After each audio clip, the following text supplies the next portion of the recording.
Olá pessoal, boa noite. Convidada de hoje do Diálogo Aberto é a médica endocrinologista doutora Alessandra Raskovski. Sejam todos bem-vindos.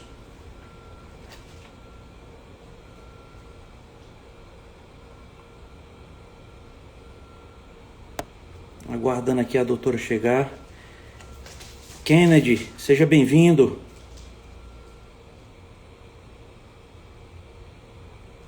Omar, bem-vindo.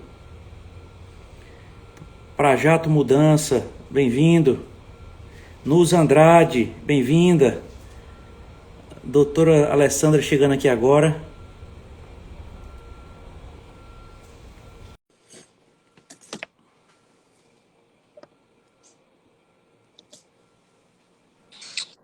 Doutora Olá, Alessandra, boa noite. boa noite, tudo bom, Rodrigo? Tudo ótimo. Você está me vendo, está me ouvindo bem?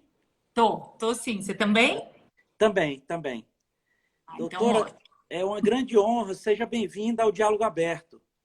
Muito obrigada. E vamos lá, que é um prazer. Muito obrigada pelo convite e espero que eu possa ajudar aí vocês. Doutora, conhece aqui a nossa terra, Ceará, Fortaleza? Conheço, amo, adoro. Toda Ah, essa pra cima é maravilhosa. Aqui a gente só sabe trabalhar, né? E ficar é, com saudade das praias daí. você está em São Paulo, capital, não? São Paulo, capital. Tá, né? Pois é. Já fica o convite aí, uma próxima oportunidade que tem aí de umas fériasinhas, seja bem-vinda. Olha que eu vou mesmo, tô louca para ir. Então vamos iniciar aqui, doutora. A nossa convidada de hoje do Diálogo Aberto é a doutora Alessandra Raskovski, né? Ela professora, médica formada pela Faculdade de Medicina de Santo Amaro, residência médica em Clínica Geral e Endocrinologia pela Faculdade de Medicina da USP, doutorado em Endocrinologia pela Faculdade de Medicina da USP, médica fundadora do Ambulatório Clínico de Obesidade Mórbida do Hospital das Clínicas da Faculdade de Medicina da USP, certificado em Medicina, Mente, Corpo e Gerenciamento do Estresse pela Harvard Medical School, membro da Sociedade de Endocrinologia nos Estados Unidos. Enfim, doutora, eu vou parar por aqui, porque se eu for ler tudo aqui, doutora, Eu acho que vai entregar a minha idade. vai tomar a live todinha, doutora. Doutora, então, para a gente começar aqui a nossa conversa, o tema escolhido aqui, não é? Hábitos alimentares e ansiedade. Então, assim, eu gostaria de ouvir da senhora. Tem muita gente que gostaria de mudar os seus hábitos alimentares, doutora, mas às vezes a ansiedade é um grande obstáculo, não é, doutora? É sim. E aí a gente precisa entender um pouco como as coisas funcionam, né? Então, a primeira pergunta que a gente faz é: você tem fome física ou você tem uma fome emocional? E não é tão simples de dividir isso, porque a fome física e emocional, ela se confunde o dia inteiro, né? Então, quem nunca se percebeu assim, estava sem fome, chegou num lugar que tem aquele cheiro de pão de queijo, ou numa casa de alguém da família, que te traz totalmente de novo para uma sensação de acolhimento, de acolhida, né? Então, essas coisas são os pontos mais importantes para a gente trabalhar. Porque o que acaba acontecendo é, primeira coisa, o que a gente faz como hábito vai definir que neurotransmissores a gente libera no cérebro que ajudam a ter mais ou menos fome. Então, vamos dar um exemplo bem comum, que é, por exemplo, o açúcar, tá? Então, o açúcar dá uma sensação, a hora que você come um alimento, o açúcar já encosta na papila gustativa da língua e ele já sinaliza para todo o trato gastrointestinal e para o cérebro. E aumenta as famosas endorfinas, a serotonina, que dá a sensação de prazer e bem-estar. Só que o que acontece se você não come outros alimentos, né? Se você não come folhas, crucíferas, proteínas, você começa a deixar essas papilas gustativas reconhecendo sempre mais o sabor doce. Tanto que uma das coisas que se faz mesmo, até em obesidade infantil, e até um truque que a gente usa, tem um estudo muito bonitinho que ele diz que você precisa desacostumar a papila gustativa, o sabor da língua. Porque na língua a gente tem para sabor doce, para sabor azedo, para sabor amargo e para sabor, um sabor chamado umami. Umami é esquisito a tradução, né? E recentemente se descobriu que também para sabor oleoso. Então a gordura, né, uma manteiga, ela é muito palatável. Então, quando você usa, por exemplo, por 12 dias seguidos, você tá lá com aquela boca louca doce, não consegue cortar. Uma das coisas que você pode fazer para ajudar é usar maracujá azedo. Comer de colherzinha, 12 dias seguidos, porque vai diminuir a percepção do sabor doce, né? Então, isso acontece na boca. Outro ponto que acaba acontecendo é com alimento industrializado, né? Então, o alimento industrializado, o que que ele faz? Ele promove, quando a gente pega lá um rótulo de um alimento industrializado, que tem um monte de nome que não parece vitamina, não parece carboidrato, não tem nome de comida, né? Tem nome de composto produzido em laboratório. Esses compostos, em geral, eles são lipossolúveis. E aí eles vão para dentro da célula de gordura. E na célula de gordura, eles ficam liberando sinais inflamatórios que ficam estimulando o nosso corpo a ter outras vontades, né? E é como se você não ficasse nutrido. Então, quando você come uma cenoura, o corpo entende que a cenoura tem vitamina A e ela vai para sua pele e vai nutrir a pele. Esses outros alimentos não, eles vão criando uma situação de inflamação que vai, inclusive, te dar uma piora na voracidade para comer e na regulação da queima calórica, tá? Então, o que a gente come define como a gente vai ter fome. Então, nunca aconteceu, por exemplo, você vai viajar, você come aquele cafezão de hotel com bolo, doce, pega aí uns doces bem bons que tem por aí, come uma tapioca, que tapioca também é um belo mito, né? Porque a tapioca, se a gente misturar com uma chia ou se a gente fizer com um ovinho, né, a tal da crepioca, ela baixa a subida da insulina e aí não dá tanta vontade de comer depois, né? Então, quando a gente come, por exemplo, um ovo de manhã, você não se sente mais saciado para depois, Com né? certeza. Não é verdade? Verdade. Então, são escolhas que a gente vai fazer e que regulam os nossos hormônios, a insulina no caso, e vai fazer você querer comer mais rápido ou menos rápido. Em paralelo a isso, outro ponto importante é entender que a serotonina, que é o neurotransmissor que a gente libera em situações de prazer, ele regula três coisas. A serotonina regula o padrão de sono, regula a forma que a gente se alimenta. Então, um bom exemplo disso é a TPM, né? Mulher na TPM tem, por ela queda de progesterona, serotonina baixa. E aí, o que acontece? Ela fica mais irritada, pode ter inchaço, outros sintomas, mas em geral, mesmo a mulher que não come doce, chocolate, vira para eu só como doce na TPM, né? Porque é uma coisa muito inerente do corpo que realmente você acaba tendo mais vontade de comer. E a serotonina regula o humor. O humor, quando você está mais triste, mais ansioso, o que acontece? Você tem níveis mais baixos de serotonina. E ela define que tipo de alimento você vai querer. Quando a serotonina está mais baixa, você quer, em geral, beliscar. Você quer um lanchinho, você quer uma coisinha gostosa. Você não quer um prato de salada com uma carne. Então, eu costumo dizer que quando a gente entende como é o ritmo da serotonina, que é o quê? Ele vem durante o dia e entre 4 e 7 horas da noite ele cai. O que acontece esse horário? Não é a hora que acaba a dieta? Exatamente. Então a pessoa acorda de manhã e fala, hoje eu vou fazer dieta. Aí ela faz um café da manhã equilibrado, almoça direitinho, aí depois das 4 horas da tarde ela começa. Aí eu queria uma coisinha.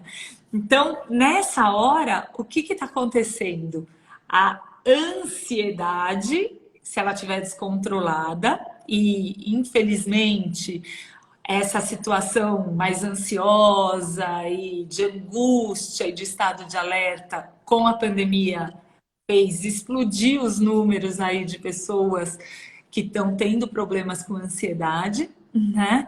Mas é também importante a gente entender que a gente constrói isso com várias ações, né? Como a gente está dormindo, com o que a gente está fazendo, que tipo de notícia e de pensamento você vai escolhendo durante o seu dia, né? Então, essa ideia de que a serotonina cai no fim da tarde, o que ela gera? Ela gera o conhecimento de que, principalmente nesse horário, a gente tem que se programar. Então, se eu ficar o dia inteiro sem comer, porque eu estou trabalhando, porque eu fiquei cuidando das coisas da casa, tentando ver filho no homeschool, ou não me programei, essa hora você vai comer muito mais. Enquanto você pode perceber que se você programa um lanche mais gostoso para essa hora, um pão integral quentinho, pode ser com uma fatia de queijo, alguma coisa assim, um iogurte com um pouco de granola, você vai ter muito menos fome à noite. Se você deixa essa hora acontecer, você depois não sacia. E o que é saciedade? Saciedade é a sensação de se sentir satisfeito, de tá bom, agora deu, né? Então, isso é uma das coisas que a gente só consegue quando a gente consegue criar uma rotina. Então, eu costumo dizer que a pandemia provou para a gente que a falta de rotina desregula muito. Doutora, a Nusa mandou uma pergunta aqui que a senhora já respondeu, não é? Ela está dizendo aqui, por que a ansiedade nos faz comer muito? Como controlar isso, a Nusa? Você já respondeu, né? Eu acho que isso, a primeira coisa é perceber quais são as coisas, quais são os gatilhos que te fazem comer, né? Então, realmente, às vezes, você está ansiosa, mas por que você está ansiosa? E estresse, ansiedade, são palavras que se confundem muito, né?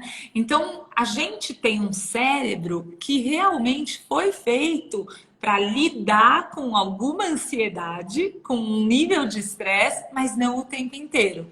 Então, quando você reconhece isso, você já consegue atuar. Então, eu sempre gosto de explicar o seguinte: vamos pensar num evento estressor, que pode ser uma briga que você teve ali, e aí você já conhece, você já está meio treinado a ir para o comfort food, né, que a gente chama. Então, o chocolatinho, um docinho cremoso, um mingau quentinho, essas coisas dão um conforto e você está comendo a emoção, você não está comendo o alimento, o nutriente. E isso vai ser mais fácil de controlar se realmente você estiver bem nutrido, bem alimentado. Então, quando uma pessoa tem, por exemplo, uma compulsão, ou o que a gente chama em inglês de binge, que é o ataque de comer, né, que em geral é fim de tarde, noite, o que acaba acontecendo é que, vamos imaginar como é o cenário, né? Então, essa pessoa chegou, ela comeu demais, comeu doce no final da tarde, ela tem fome para jantar? Não. Tem não. Né? Para comer uma salada, um bife, alguma coisa? Não.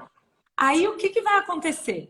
Ela vai estar, do ponto de vista gástrico, mas com azia, com queimação, com desconforto. Ela vai dormir pior. Então, ela não vai liberar os neurotransmissores, os hormônios que são adequados durante a noite. Aí ela acorda sem fome. Então, ela não toma café da manhã direito. E aí o ciclo se Desregula tudo, né, doutor? Desregula tudo aí. Eu costumo dizer que só tem 2 caminhos. Ou você vai escada para cima ou você vai ladeira abaixo.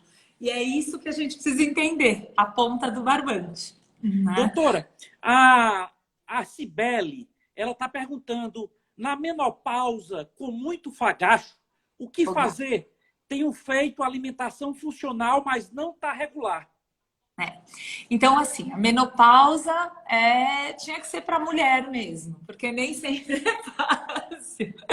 Então, o que acontece? Os fogachos, eles podem ser amenizados por alguns fitoterápicos, né? E muitas vezes, obviamente, pela própria reposição hormonal. Então, você faz uma avaliação com seu ginecologista. Se você não tiver contraindicação de reposição hormonal, é sempre uma discussão, mas desde que seja seguro, que a gente tenha condições de repor, não tem histórico de câncer de mama, não tem nódulos, está tudo avaliado por um médico, vale a pena sim repor hormônio para as mulheres. E por quê? Porque um dos grandes moduladores de depressão, de insônia, é o estrógeno, né? E os fogachos fazem parte desses sintomas. Quando não é possível usar o hormônio mesmo, o que acontece é que tem algumas dicas aqui que melhoram muito os fogachos. O chá de amora, né? Então você pode fazer o próprio chá, mas aí você tem que comprar o extrato mesmo, né? E você pode usar em cápsula, em doses mais altas. E existem os fitoestrógenos. O que é isso? São hormônios que não são iguais aos nossos hormônios. São de plantas e eles têm um efeito que ajuda muito a regular. Não é igual, né? Precisa da orientação do médico. Então, por exemplo, os fito-hormônios, eles melhoram os calores, eles podem melhorar o sono, mas eles não melhoram, por exemplo, uma perda óssea na menopausa, a osteoporose, tá? E perguntou aqui de contraindicação, não sei o que foi uma para olhar. Bioidêntica, reposição. Então, assim, hormônio bioidêntico, o que é? Hormônio bioidêntico é um hormônio igual à molécula que a gente produz. Então, lá em 2002, que teve uma polêmica impressionante aí, mundial, com reposição hormonal, o que aconteceu é que se usava um remedinho chamado Premarin, que nem tem mais, e que era hormônio derivado de urina de égua. Ou seja, não é igual ao hormônio que nós produzimos. Tá? Então, a hora que você dá um estímulo para o receptor mamário, cerebral, para mandar o sinal para o corpo, você dá, mas é como se eu fosse lá acertar a chave na fechadura, só que eu sou estabanada e eu vou derrubando coisa no meio do caminho. Tá? Então, o que eu acabo entendendo é que o hormônio bioidêntico é uma molécula exatamente igual ao hormônio que a gente produz. E aí eu acho que é sempre importante falar que as pessoas às vezes dizem, tem divulgação na mídia, que o hormônio bioidêntico é seguro, nunca vai ter nenhum efeito em relação a câncer, tudo. Então, hormônio é hormônio. O hormônio, ele não é mutagênico. O que quer dizer isso? Ele não causa câncer. Mas se você tem uma predisposição, ele é uma comidinha. Por isso que faz reposição quem acompanha com o médico, tá? Tem que acompanhar com mamografia, com ultrassom, ver como tá esse útero e todas essas coisas.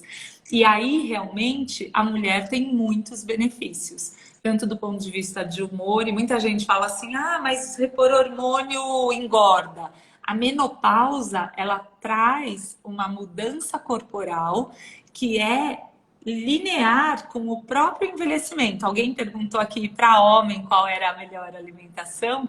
Então, o que acontece? Quem perguntou aqui, doutora, foi o advogado, ex-deputado federal aqui do Ceará, doutor Crescêncio. Olá, estou respondendo o doutor Crescêncio. Tanto o homem quanto a mulher, o que começa a acontecer?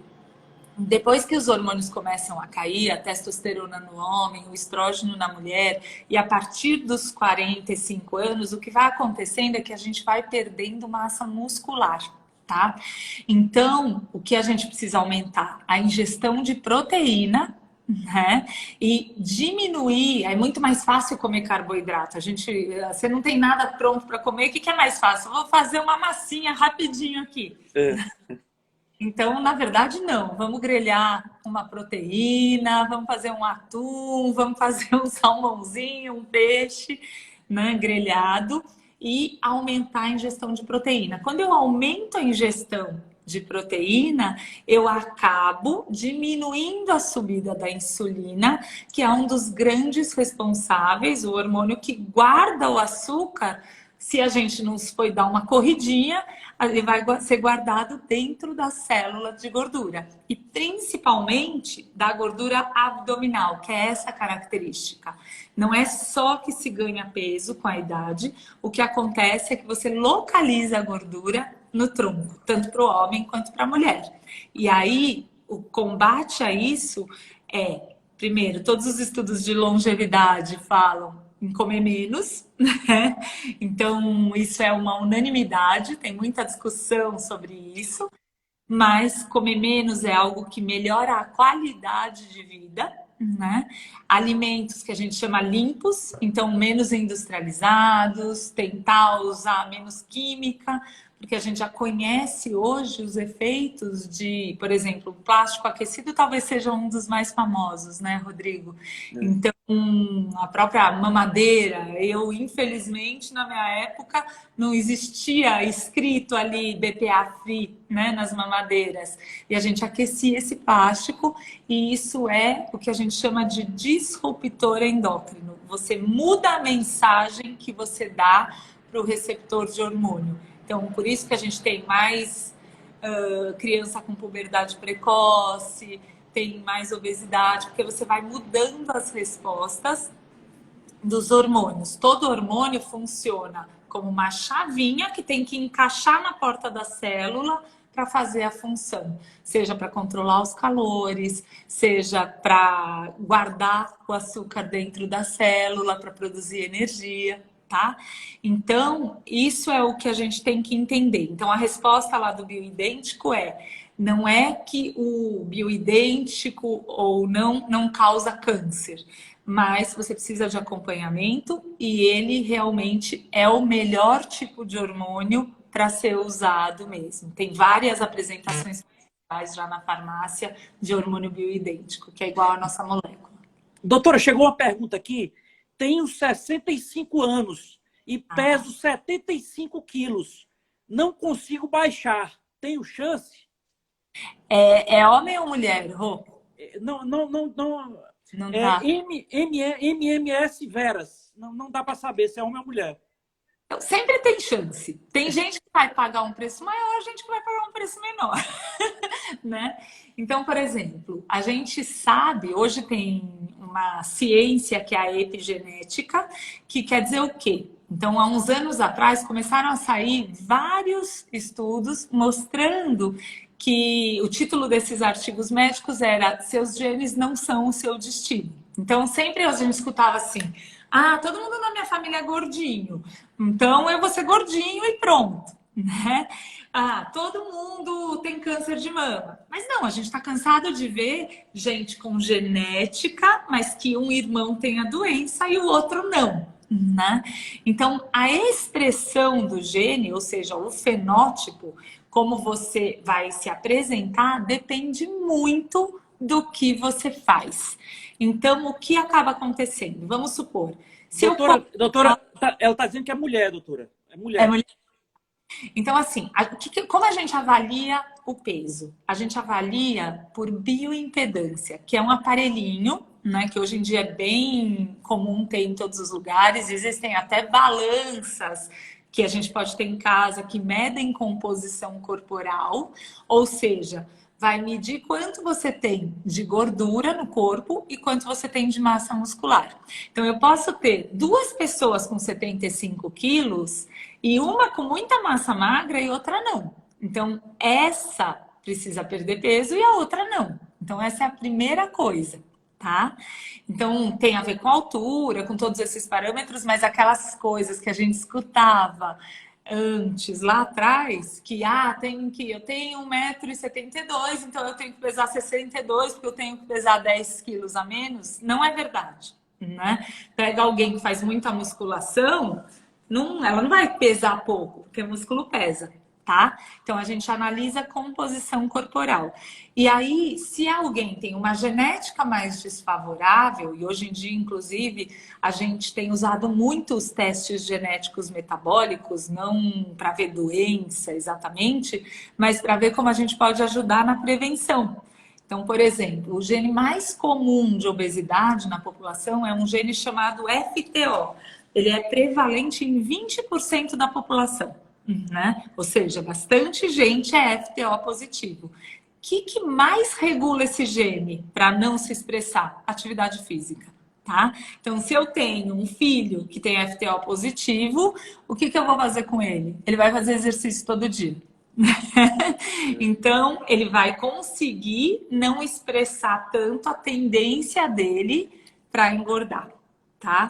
E aí, tem outros genes que a gente pode saber que com alguns suplementos pode melhorar a expressão do gene, né? Ou com algum tipo de dieta. Então, FTO, por exemplo, vai bem com uma dieta de baixa caloria, mas com um pouco mais de carboidrato. Tem outros genes que não conseguem lidar com muito carboidrato. Outros que, quando você come muita gordura, você engorda muito mais.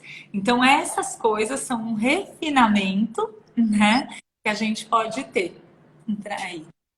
Doutora, chegou aqui uma pergunta da minha mãe, que está assistindo a live, tá? A minha também tá, isso mesmo. Minha mãe...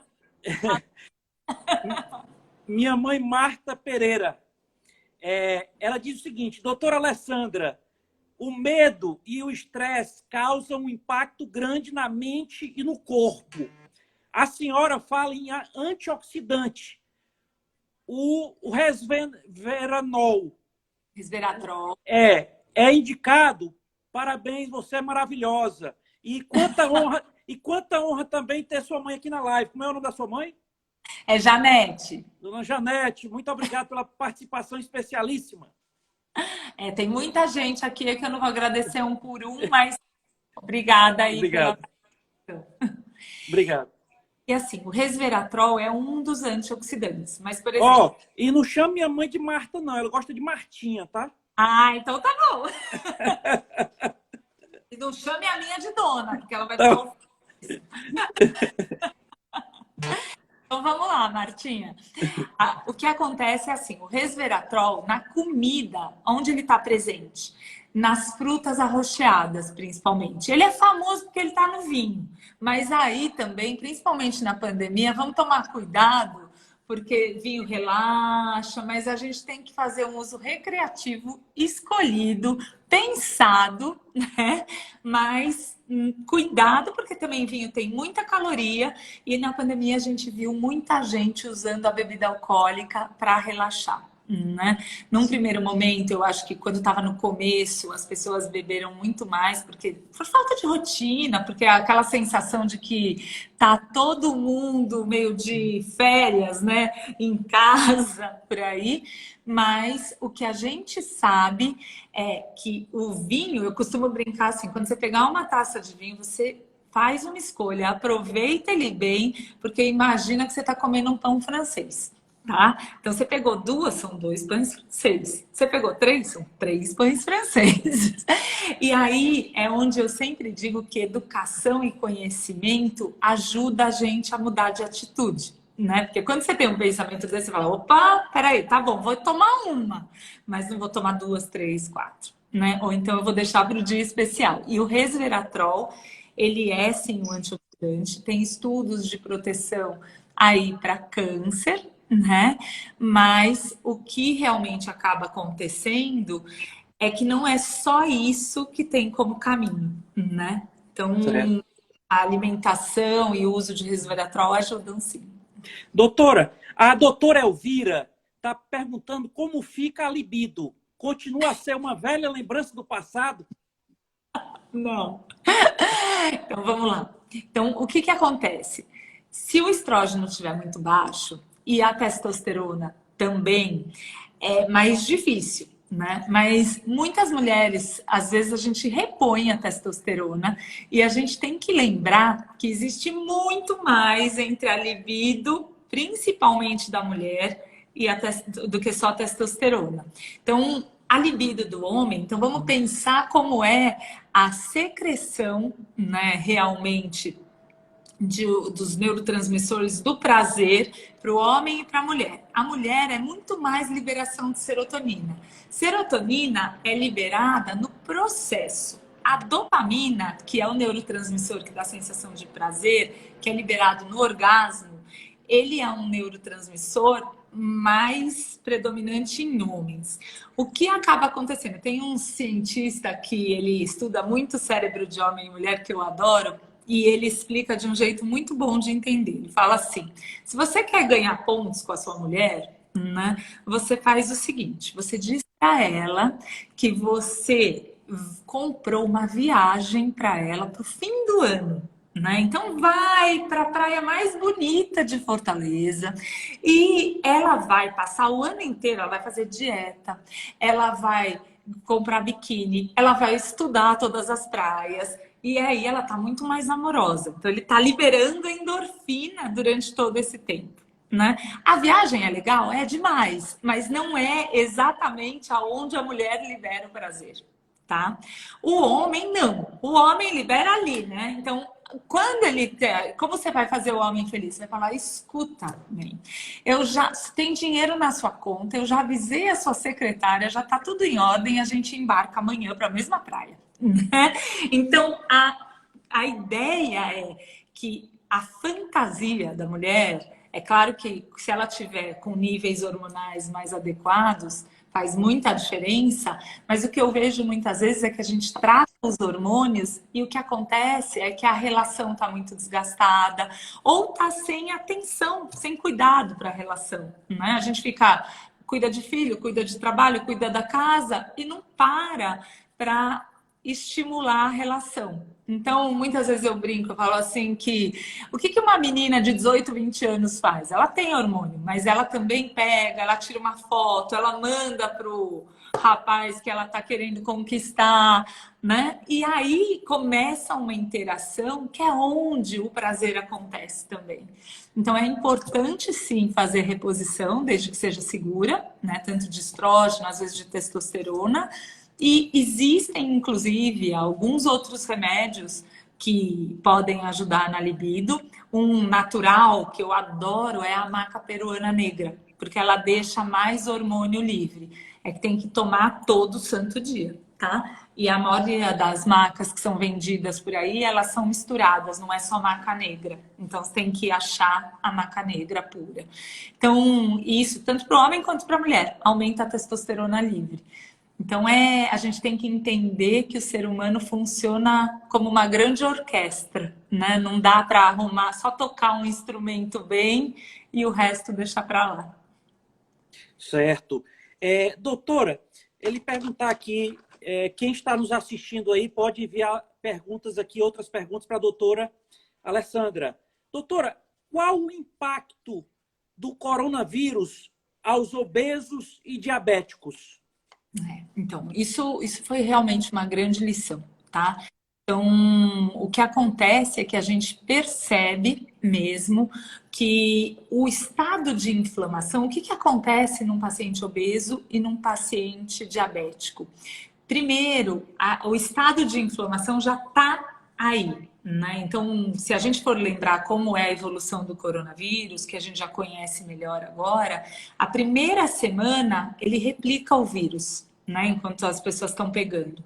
Na primeira para a segunda semana, a partir do 7º dia mais ou menos, o que acontece é que ele causa uma tempestade de inflamação. E o que quer dizer isso? Ele aumenta a proteína C reativa no sangue, ele vai criando inflamação nos vasos, no sangue, em todos os outros órgãos e principalmente no pulmão, mas não é uma doença só de pulmão. Quando isso acontece num corpo que já tem muita célula de gordura, que já é um estado de inflamação, aumenta muito mais, né? Então, o diabetes tem um outro fator, porque nos primeiros estudos eles pegaram em célula, colocaram o vírus em cultura e colocaram em várias situações, com várias coisas. E uma delas foi o açúcar. E quando você coloca em açúcar, aumenta muito a replicação do vírus. E o que a gente viu também, o diabético já é um paciente com imunidade mais baixa, né? E que além disso, quando ele está descompensado, é muito mais difícil de segurar a infecção. E outra questão que aconteceu é que muitos pacientes entravam em situação normal, não tinham história de diabetes, mas aumentava o açúcar durante a internação, o que também piorava o quadro. Então, isso a gente sabe que a comida entra aí como algo de conforto e para ocupar o nosso tempo, muitas vezes, porque são muitos os motivos que levam a gente a comer. Um deles é o ócio, né? Então, se você tem menos coisa para fazer na rua, todas essas coisas, você às vezes tem mais tempo para comer. E que tal aí a gente usar isso para realmente se organizar melhor? E talvez eu mesma, que não sou de ir para a cozinha, no fim tive que ir para a cozinha em alguns momentos da pandemia, mas a relação com a comida de prazer, ela pode começar antes, né? Quando você está escolhendo a receita, quando você está preparando e preparar com outras pessoas, inclusive, né? Você aumenta o tempo de conexão com o prazer. Então, isso é muito importante nesse momento mesmo. E deixar as coisas certas em casa, né? Se você entupir a casa de porcaria, é isso que vai ter, né? A mão facinho. É isso aí. Doutora, a Márcia Souza está perguntando, doutora, você atende online? Eu atendo online, gente que não é de São Paulo, mas a minha preferência, apesar da pandemia e da aprovação da telemedicina, que foi muito bem-vinda, é pelo menos a primeira consulta presencial, né? Porque eu acho que faz bastante diferença. A doutora Priscila está dizendo, estou amando a doutora Alessandra. Tem previsão da doutora vir atender em Fortaleza pelo menos uma vez no mês? Já quero uma consulta. Só se for na praia. Pronto. O convite eu já fiz, né, doutora? O convite eu já fiz. Previsão não tem, mas a gente está sempre aberto. Doutora, chegou uma outra pergunta aqui Paula, da Martinha. Chegou uma outra pergunta da Martinha aqui. Tá. O que a senhora foi mais requisitada pelas mulheres nessa pandemia? Então vamos lá. Olha, tem um artigo recente que saiu mostrando as queixas principais dos 6 meses pós-Covid, do início da pandemia. Então, quais foram as queixas principais? A primeira foi vontade de doce, né? E ganho de peso, que é por isso que a gente explicou. Né? Então, quando você come, você começa a entrar numa espiral negativa, mas que naquela hora que você comeu, que delícia, né? Então, isso foi um dos grandes pontos, inclusive porque as pessoas pararam de fazer atividade física, principalmente no início. E aí, depois perceberam que durava muito, e aí a gente precisava, de fato, recuperar isso. E aí vem a segunda queixa. E saíram vários trabalhos falando do que a gente chama de obesidade sarcopênica. O que é isso? Aumentou a gordura corporal e diminuiu a massa muscular. E aí, muitas vezes, o que a gente tem? A gente tem dores no corpo, você tem mais fraqueza muscular, então você vai tentar até treinar mesmo, e aí você fala, nossa, tô morta, tô cansada, não tenho a mesma força. Então a sarcopenia, ela também melhora quando a gente faz suplementação proteica, né? E tem alguns suplementos no mercado que também acabam ajudando tanto a dar saciedade quanto a ganhar mais massa muscular. A atividade física não dá nem para pensar em dispensar. E aí eu digo que vale tudo, porque as primeiras coletas de dado mostraram que as pessoas caminhavam, por causa desses aplicativos que a gente tem no celular, né, que a gente acaba meio monitorado. O que se viu? Que as pessoas caminhavam em torno de 500 a 3.000 passos por dia, quando a recomendação da Organização Mundial de Saúde para não ser considerado sedentário é acima de 7.500. Então, olha o estrago que fez, né? Então, todo mundo, tem gente que diz assim, nossa, doutora Lê, a paciente fala assim, fica feliz comigo porque eu estou fazendo exercício meia hora, 3 vezes por semana. e tá fazendo home, tá trabalhando em casa, fala, não tô feliz não, porque não dá em 30 minutos, 3 vezes por semana, é muito pouco, porque a gente diminuiu muito a atividade cotidiana, né? Ir andando até um lugar, levar um filho para a escola, ir até a padaria da esquina, isso diminuiu muito. Então, a gente precisa de atenção e realmente tentar fazer exercício do jeito que for. Eu digo que não é exercício formal, muitas vezes, mas é movimento. Então, isso é algo que vai fazer muito bem para o controle da ansiedade, né? Então, vai dar mais disposição e melhorar a ansiedade. Então, e hoje em dia existem até algumas máquinas que são usadas de alta tecnologia, tudo para você ganhar musculatura mais rápido, né? Então, tecnologia Tesla, tudo que ajuda a recuperar a contração, porque a gente sabe que uma coisa é uma pessoa de 20 anos que parou um pouco o exercício e voltou. E muitas vezes, uma das coisas que mudou, Martinha, foi que eu comecei a atender muita gente mais velha, né? Então, são os pais, as mães dos meus pacientes que acabaram ficando mais em casa e tiveram muita perda muscular, né? Então, o Jacão está comentando aqui do exercício, que exercício faz muita falta, mas ajuda também muito na recuperação, né, Jacão? Principalmente quando a gente percebe o quanto faz diferença mesmo você ter um tônus muscular melhor. E interessante também que alguns hospitais, eles até optaram por fornecer whey protein, sabe? Aquele suplemento de proteína. Sei. Pacientes internados, porque eles viram que diminuía o tempo da internação e melhorava a evolução, né? Então, são coisas que a gente pode fazer com muita facilidade. E outra coisa é sono. Quer falar? Fala. Doutora, uma pergunta aqui da Nusa. O calor em excesso tem alguma relação com a testosterona em grande quantidade? Tem sim. Pode aumentar a temperatura e, inclusive, mudar o cheiro mesmo, né? Então, você tem um cheiro de suor piorado mesmo. Doutora, aqui a Doinha, ela tá lá da Bahia, ela está perguntando, doutora, o carboidrato sem molho também é ruim? Então, o carboidrato, o conceito que a gente tem hoje é de baixo índice glicêmico. Não é para condenar o carboidrato loucamente. O problema é como a gente come o carboidrato. Então, o italiano verdadeiro lá, ele come uma massa ao grano duro, né, ao dente. Então, não é uma massa molinha, um miojo. É uma massa mais bem preparada. Tá? Então, você pode comer isso e de preferência integral. Hoje a gente tem várias massas à base de outros tipos de farinha que não a de glúten, né? Então, que são massas proteicas.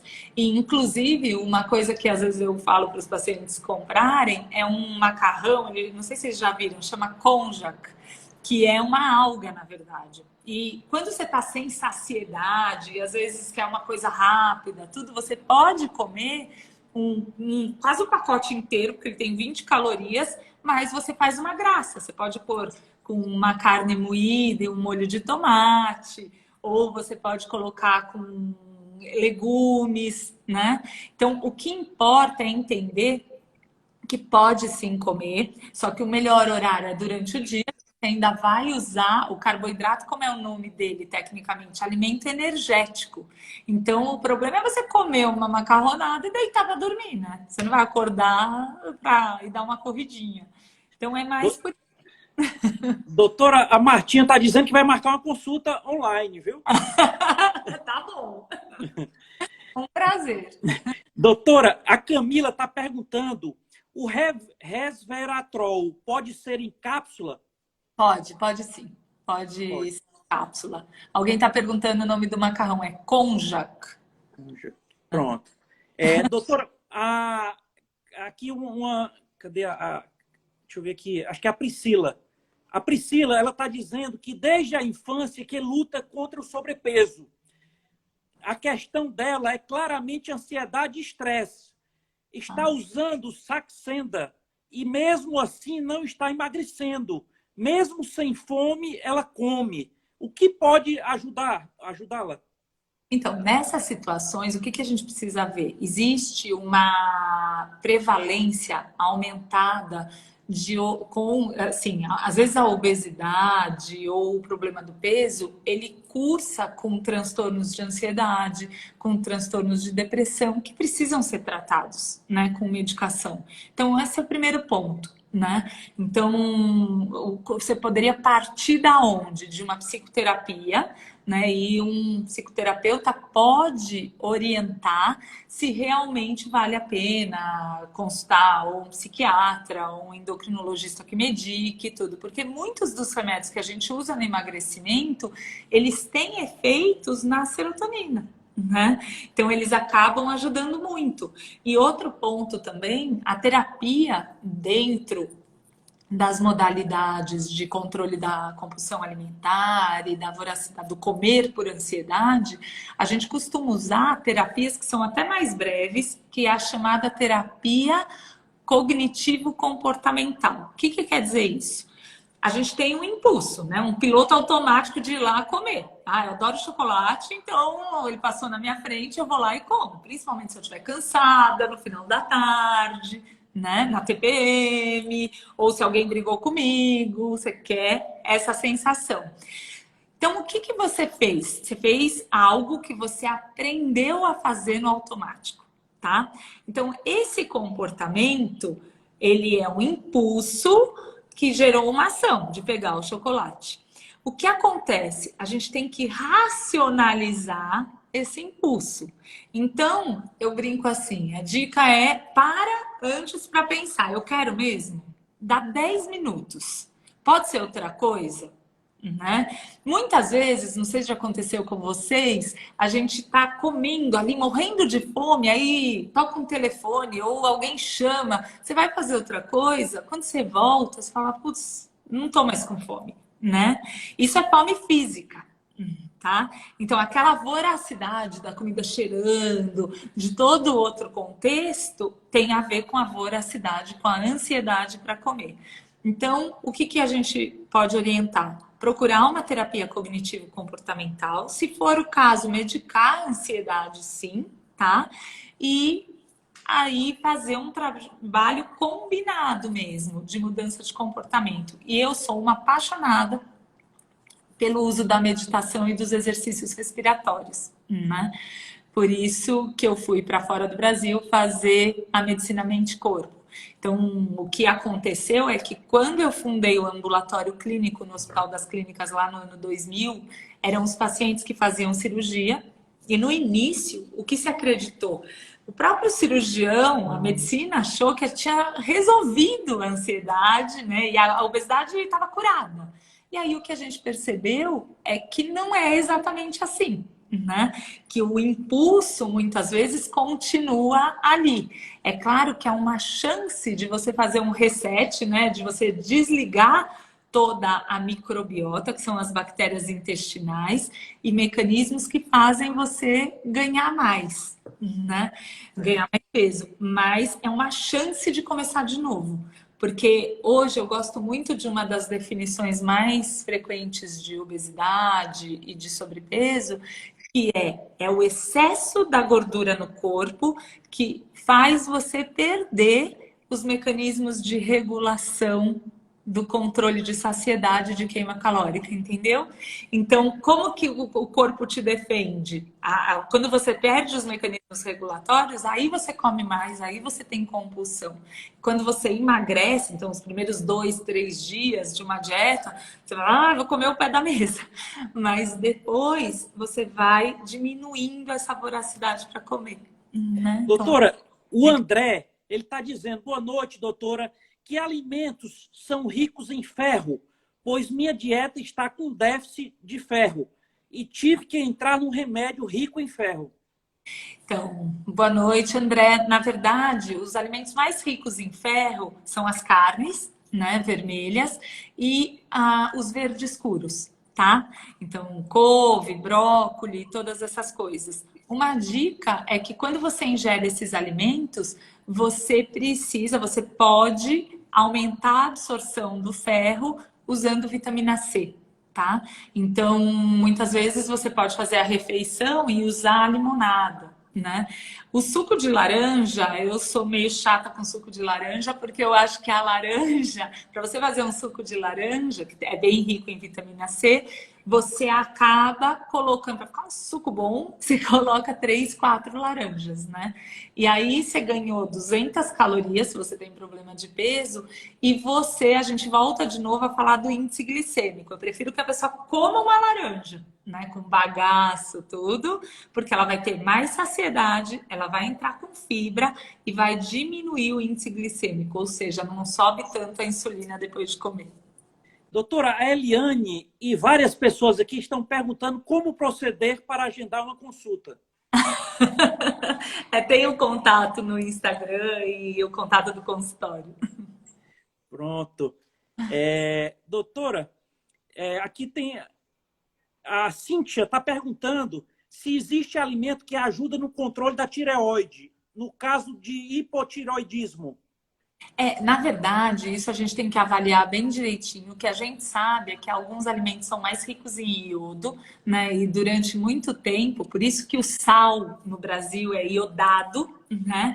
Então, alimentos com mais iodo e alguns alimentos acabam mudando a interação do hormônio tiroidiano, mas eu prefiro normalmente indicar muito no pessoal para entender o contexto inteiro.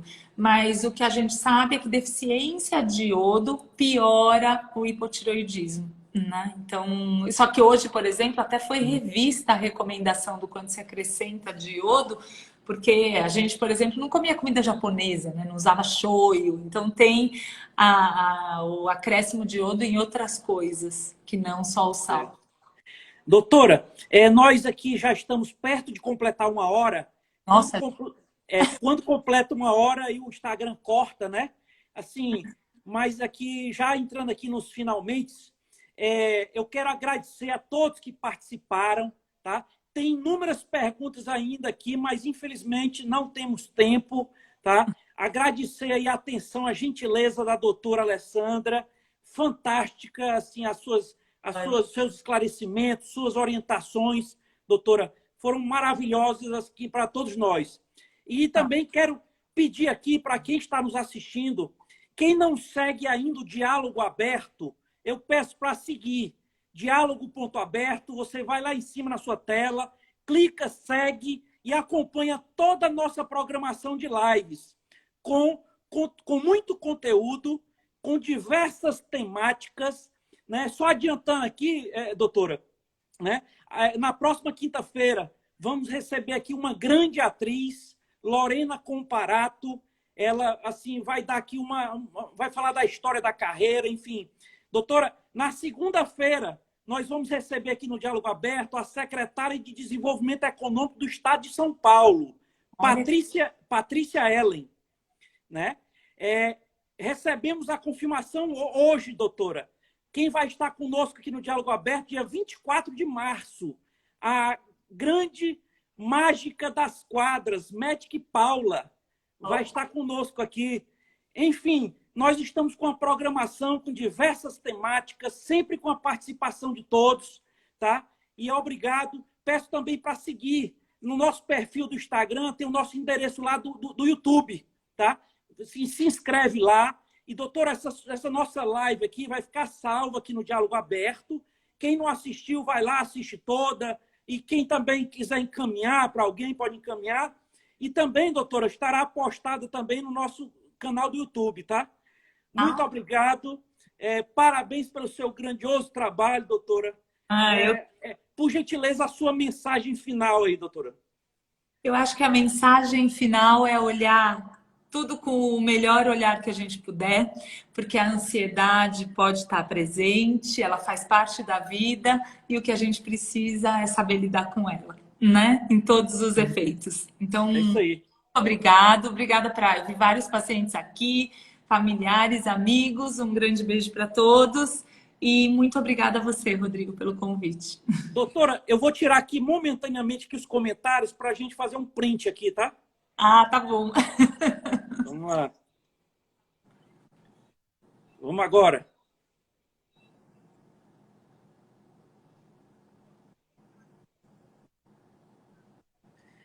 Pronto, doutora. Doutora Alessandra, aí quero lhe receber aqui no Ceará, doutora. Ah, esse convite eu gostei, pode deixar. Pois, doutora, muito obrigado, parabéns, assim, Muito seus obrigada. esclarecimentos, assim, tão importante essa hora que a senhora dedica aí do seu tempo, tão valioso, mas, assim, quantas pessoas aqui pegaram informações importantes, assim, é muito bom lhe ouvir, doutora. Ah, obrigada, eu espero que a gente possa ajudar muita gente aí. Obrigado, doutora. Boa noite. Boa noite a todos. Boa noite.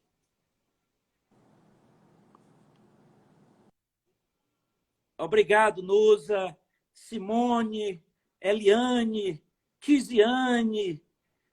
Muito obrigado a todos, Miriam. Enfim, obrigado a todos que participaram. Doutor Valdomiro, Cíntia, obrigado. Flor de Cacau, Natasha, muito obrigado, minha conterrânea aí. Obrigado, Tiziane. Muito obrigado pelo prestígio de todos, tá? Muito obrigado. A participação de vocês é sempre importante aqui no Diálogo Aberto, tá? Sempre as nossas conversas aqui, as nossas entrevistas são com grandes profissionais, com muito conteúdo, que passa aqui informações importantes para todos nós, tá? Muito obrigado. Na próxima quinta-feira, receberemos aqui uma grande atriz, fez vários filmes, enfim, Lorena Comparato estará conosco aqui no Diálogo Aberto, falando de toda a carreira, aí da classe artística, como ela está vendo esse momento aí no nosso país aqui da arte brasileira. Obrigado, pessoal. Que Deus abençoe a todos. Obrigado, Núcia. Obrigado, Tiziane. Que Deus abençoe a todos. Muita paz, muita saúde, tá? Enfim, o que nós podemos hoje pedir para todos é saúde, né? Nesse momento um pouco complicado, o resto a gente corre atrás, né? Tendo saúde, abençoado por Deus, o resto a gente corre atrás, pessoal. Muito obrigado, tá? Que Deus abençoe a vocês, as famílias de todos. Sempre importante a participação. Muito obrigado. Doutor Crescencio Pereira Júnior, advogado, ex-deputado federal. Muito obrigado, doutor, pela sempre também importante participação. É isso aí, Nusa. Que Deus nos abençoe e vamos nos cuidar. Boa noite, pessoal. Até quinta-feira. Que Deus abençoe. Tchau, Tiziane. Boa noite. Obrigado, Ave Luz. Obrigado, gratidão. Janete, dona Janete, parabéns aí pela filha. A sua filha é maravilhosa, dona Janete. Deu uma aula aqui para todos nós.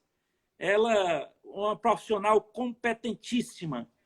Obrigado, uma grande honra aqui a sua participação, dona Janete. Muito obrigado. Que Deus abençoe aí toda a família. Obrigado, pessoal. Boa noite.